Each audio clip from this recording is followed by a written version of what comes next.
Nah, oke teman-teman, kita langsung saja ke soal yang pertama. Di sini ada 5 soal, dan soal yang pertama itu kita disuruh untuk melakukan konfigurasi mikrotik secara statis IP. Bisa teman-teman lihat di sini ya. Nah, langsung saja kita kerjakan. Di sini langkah yang pertama itu kita masuk ke menu Winbox atau ke aplikasi Winbox-nya. Kemudian untuk memastikan apakah mikrotik ini sudah direset dengan sempurna, silakan teman-teman masuk ke menu sistem, kemudian reset konfigurasi. Dan di reset konfigurasi ini silakan teman-teman pilih saja beberapa menu yang kiranya teman-teman tidak butuhkan. Contohnya default konfigurasi kita tidak butuhkan, backupan konfigurasi kita tidak butuhkan, kemudian keep user configuration juga tidak kita butuhkan, kemudian reset configuration, yes. Dan silakan teman-teman tunggu sampai mikrotiknya booting ulang.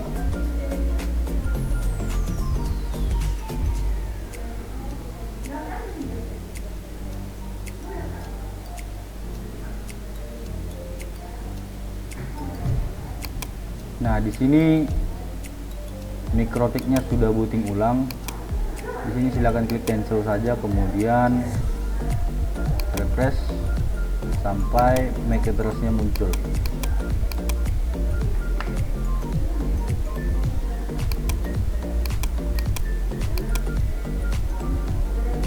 Nah, sesudah MAC address-nya muncul, silakan klik MAC address dan login kembali menggunakan MAC address-nya, connect.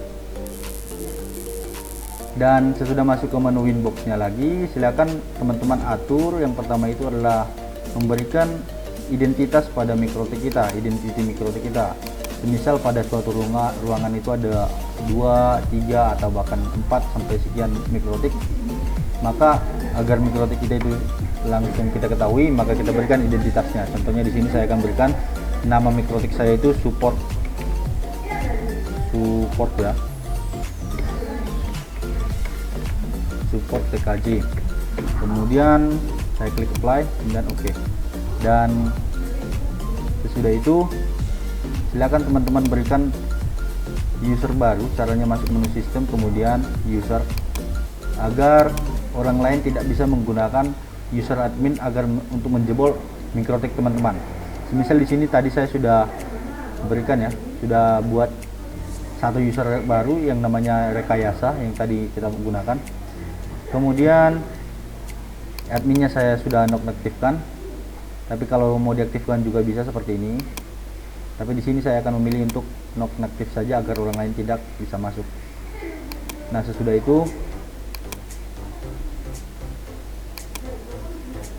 itu langkah yang pertama untuk melakukan konfigurasi secara statis IP itu adalah dengan mengatur atau menambahkan alamat gateway pada menu root. Sini saya akan tambahkan alamat IP modem saya atau alamat gateway dari jaringan ruangan ini, 192.168.1.1. kemudian apply, oke. Nah, kemudian kita akan mengatur interface atau memberikan penamaan pada port mikrotik kita. Di sini saya akan berikan penamaan pada Ether 1 itu sebagai ISP atau sumber internet.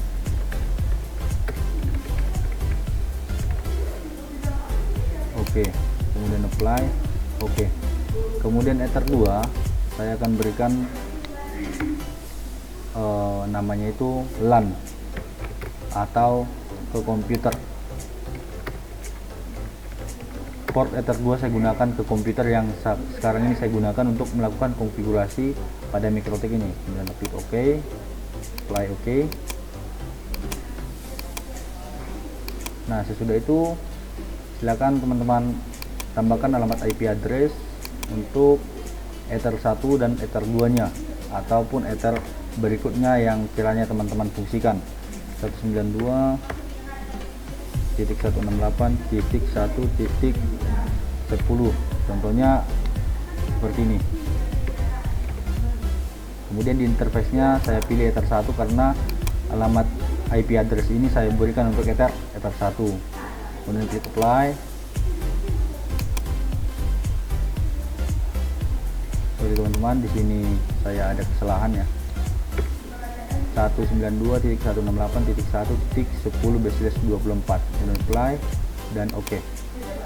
Nah, sesudah itu saya tambahkan lagi alamat IP address untuk Ether 2-nya.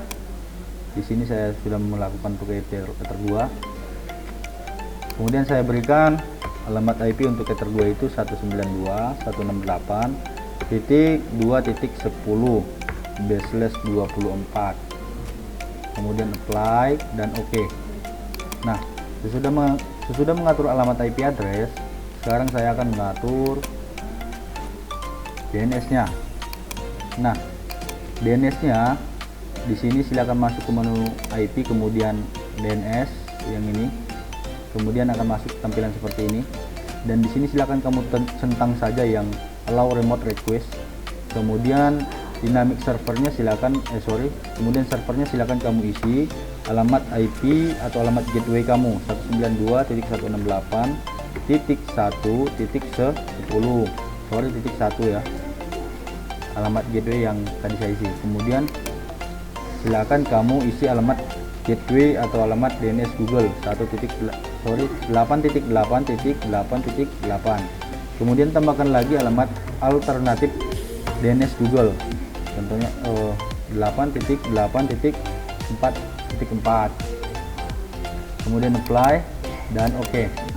Nah, sesudah mengatur alamat DNS-nya, sekarang kita akan mengatur firewall-nya. Caranya masuk ke menu IP, kemudian firewall, dan di menu firewall silakan klik menu NAT. Di menu NAT silakan kamu klik tanda plus di sini, kemudian di menu general silakan pilih menu chain.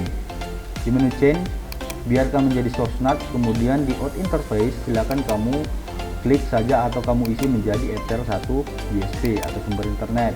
Kemudian di menu action silakan kamu klik dan kamu ubah menjadi masquerade, dan sesudah itu kamu klik apply dan oke. Nah, sesudah mengatur firewall, sekarang saatnya kamu mencoba apakah internet sudah turun ke mikrotikmu atau belum. Caranya silakan masuk ke menu new terminal, kemudian lakukan perintah comment atau ping.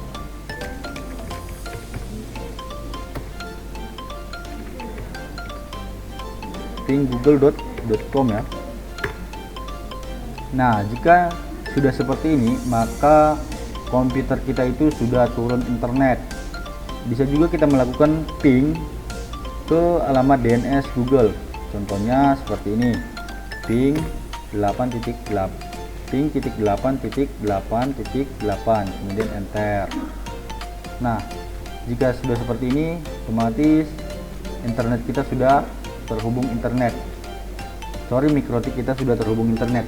Nah, langkah berikutnya itu kita akan menurunkan internet ke port 2 agar komputer kita bisa berinternet. Di sini bisa teman-teman perhatikan bahwasanya komputer saya tidak tersambung atau tidak terhubung internet. Kemudian saya akan melakukan konfigurasi, caranya IP kemudian DHCP server untuk menurunkan internetnya ke port 2. Di sini saya klik menu DHCP setup, kemudian memilih Ether mana yang akan saya keluarkan internetnya. Contohnya saya akan mengeluarkan internet menggunakan Ether 2 LAN, maka saya klik Ether 2 LAN, kemudian klik next. Di sini juga next, dan inilah akan menjadi gateway nantinya. Alamat IP yang sudah kita berikan tadi akan menjadi gateway, dan kemudian klik next lagi, dan di sini adalah alamat rentan IP yang diberikan oleh Ether 2.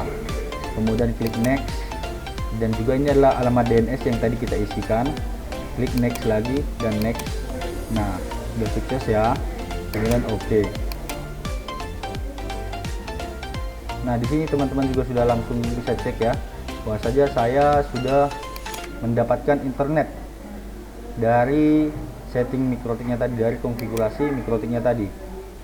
Berarti konfigurasi mikrotik yang kita lakukan itu sudah berhasil. Bisa teman-teman cek ya.